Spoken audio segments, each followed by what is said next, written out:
Yeah, thank you, Zaid, and good evening, afternoon, or maybe later in the evening to everyone, wherever you are.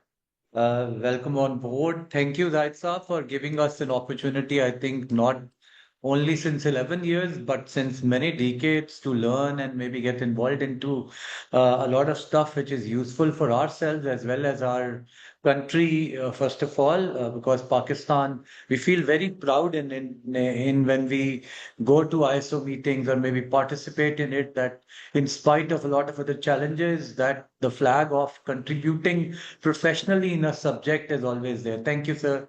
So, I would very quickly will take the liberty of I have not I don't have any presentations. It will I just go on extempore and touch on two three topics. First of all, that how does this helps and where have I applied? I'm currently part of a big textile conglomerate involved in textile exports, working with particularly technical textiles where we make 100% fireproof fabrics and also fabrics and clothings and other articles which can be then used in minus 73 or minus 75 degrees um geographies. That's our specialty. We are also involved into fashion retail. Prior to this, I was working with another textile giant where I actually got an opportunity right after my certification to do some stuff related to ISO 30414 2018 version. So, first of all, I would like to share few things that what actually it brings to an HR professional in terms of credibility and trust. I think that we have talked about it earlier also, but I'm just repeating it itself is that to me, standards, particularly having a standardized way of calculating HR matrices, which generally are not there when we compare ourselves to other functions like sales, marketing in particular, or finance. We generally used to lack something of evidence, something of measurement, which they always had, because of which the investors, the stakeholders, or the top management or leadership of the organization took a lot of longer time in understanding an HR professional's point of view because it was more of talk than something which can be presented over a period for an entity and a growth or an improvement or a not so good improvement could be shared. One, other benchmark. So these were two things which were lacking, and everyone had their own way of sharing sometimes similar things. For example, one of the things which came out 10 or 12 years ago in HR industry was employee satisfaction. And then employee satisfaction was not maybe a very correct indicator of whether it will help employees become more productive or not as compared to employee engagement. And then when we go into the cluster, I'm just taking an example of employee engagement in the ISO 30414 cluster. There are certain sub indicators which then helps to zero it down to what are the few things which an organization, maybe within an organization, a department lacks, but a department can be proud of, and we can mutually learn from each other or across and then track progress over a period of time. So that's one thing which I think is very significant about these standards, which was helpful for me in person when I was struggling with getting budgets, maybe struggling with allocation of resources. So these standards and certain indicators gave me a very good leeway to discuss that, okay, if we focus on, for example, on workforce cost, for that matter. So this will help us plan a lot of things. And I am taking an example. So we were thinking of launching a retail outlet. So a retail outlet can be as big as 50,000 square foot or as small as 5,000 square foot. And both of them, then different combination of manpower has to be applied, and then it depends upon that overall, if we have 50,000 square foot at our disposal to sell or a 5,000 square foot on our disposal to sell our articles? Uh, how much number of people do we need, and what is actually the revenue expected out of this thing, say it's 5,000 square foot or 50,000, and then per square foot, and then what is the FTE required to be placed on a certain square footage, which will then churn such and such amount of money. So, in looking in that manner with a very standard definition, helped the organization plan first, maybe also use them into our product pricing, costing structure, as well as giving us a very clear benchmark that if we have five shops, all of 5,000 square footage, then why are some people more productive and why are the others less productive? That's one example. The other thing which was very, very enlightening for us, or maybe that helped me in planning, etc., was, for example, the skill hours spent per FTE, another metric.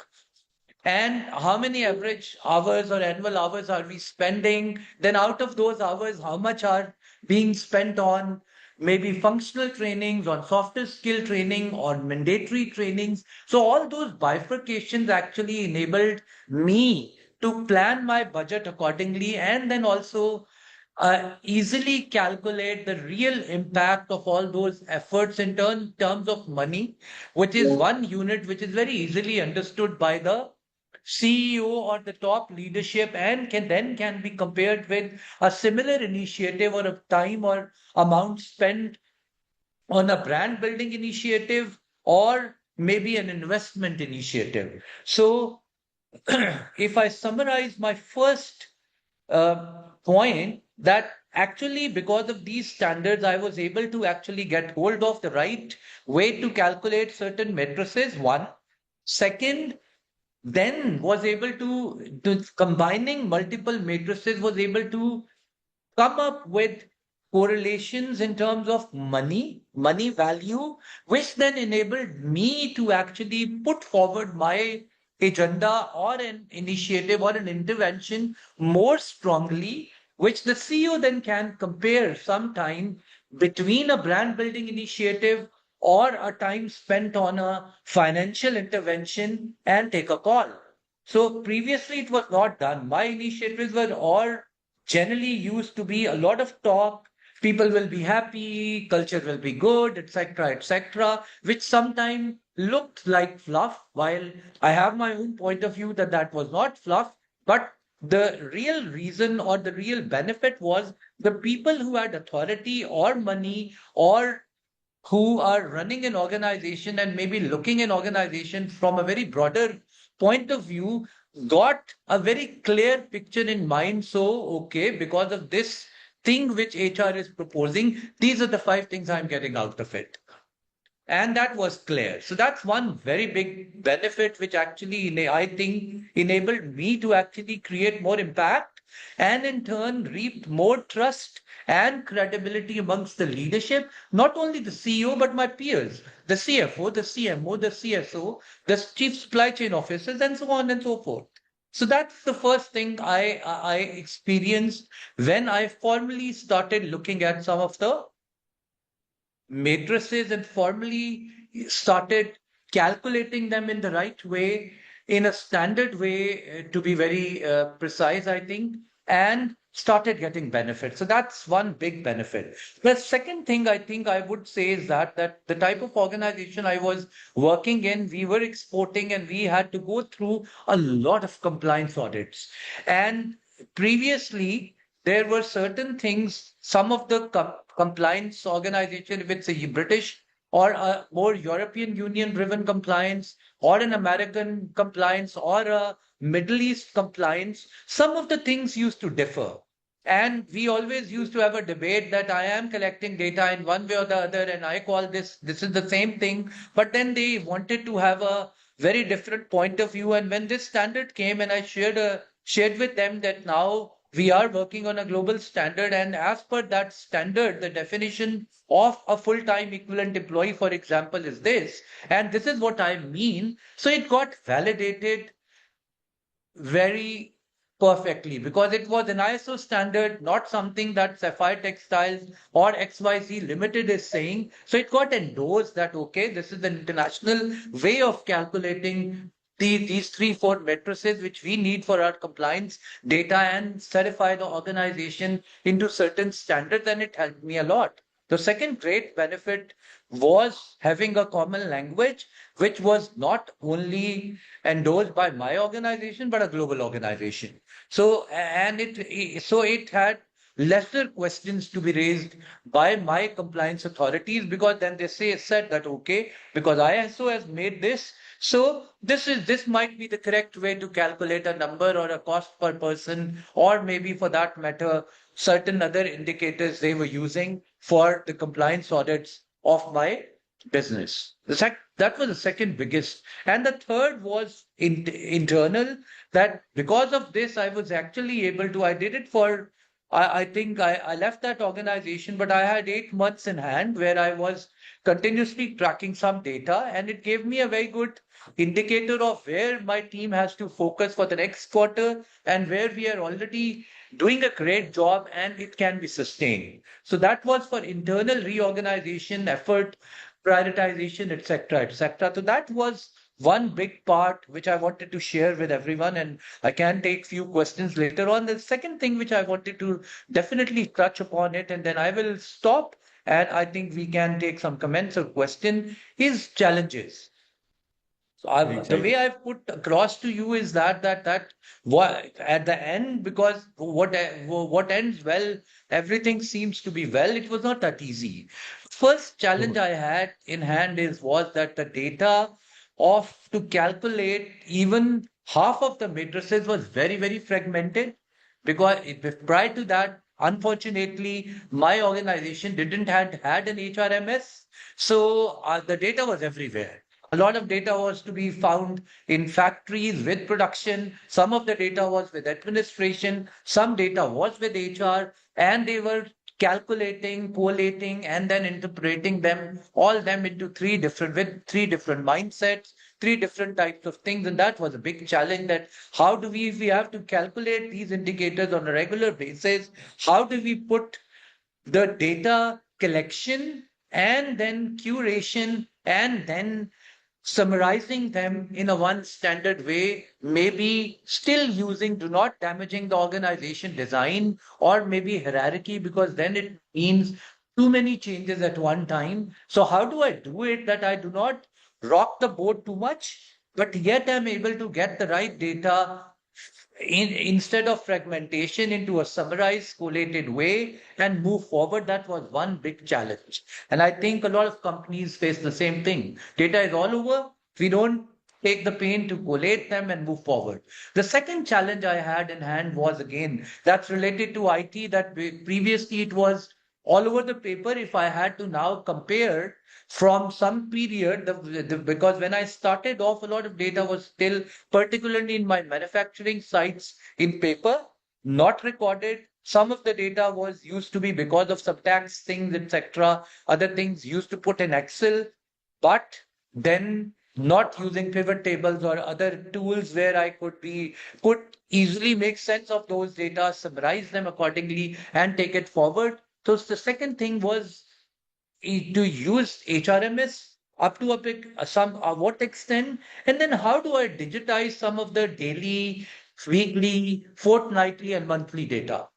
So that was another big challenge I had, but we overcame that. We decided, took certain decisions, and moved forward. And the third thing after that was that then, uh, once this was up in the air, or we have implemented certain matrices to be regularly um, collected, calculated, presented, and then if it's not going in the right direction, actions taken. How do we then make it stick like any change project so people feel excited about it and not as a burden? Because what I felt is that while we all love numbers most of the time, but when the numbers come into play, it creates another level of transparency. It's exactly like looking yourself in the mirror and maybe feeling that, oh, I never figured it out that I look 10 years older. I was 50 last day, but No, the mirror is saying that no, you're 60 years old. So that creates a bit of discomfort amongst individuals, which then has to be handled subtly and with motivation. So they do not play with numbers, or the source where the data is collected does not leave any room to be fudged or misinterpreted or wrongly input. So that's the third challenge we faced at some of our locations. The group I'm talking about was a huge group, 11 factories, a head office, and multiple other sites where we started off collecting that data to make sense and start comparing those units accordingly. So that which was the whole purpose of actually having matrices, a standard and benchmarked language to compare similar type of operations or maybe comparable type of operations and give feedback to them that where they are going great and where there is an opportunity of improvement. So I'll stop here. I think this is in a very fast manner. I've shared some of the stuff we did. Overall, it was a very good experience, though challenging, but it was well received, and people, particularly not only HR, the other people liked it because some of their data reporting, etc., purposes were also being served by the same reports. So they also appreciated it. People, some of the finance people or the financial reporting individuals to the board or the stakeholders and our compliance teams, they also took great use of this data.